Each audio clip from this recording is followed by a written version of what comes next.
Hi everyone and welcome back. So today's card is Be Fruitful and Multiply, and it is based on Genesis 1 verse 28. Come, let's journey together.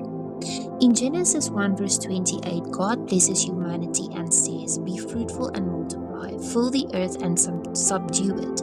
Rule over the fish of the sea, the birds of the sky, and every living creature that moves on the ground. This was God's first blessing over humanity. And notice, it was given to Adam and Eve as a couple.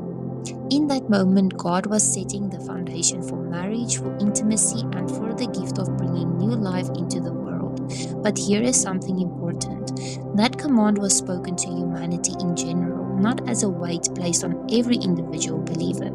Because we see in Scripture that some, like the Apostle Paul and even Jesus, lived celibate lives fully devoted to God. And for some, infertility is a real and painful part of their story. Yet none of this places them outside of God's blessing, because fruitfulness isn't only about children, it's also about the life and love we pour into others. Every believer is called to be fruitful. Sometimes that's through family, sometimes through discipleship, friendship, mentoring, or serving. Spiritual fruitfulness is just as precious to God as physical fruitfulness.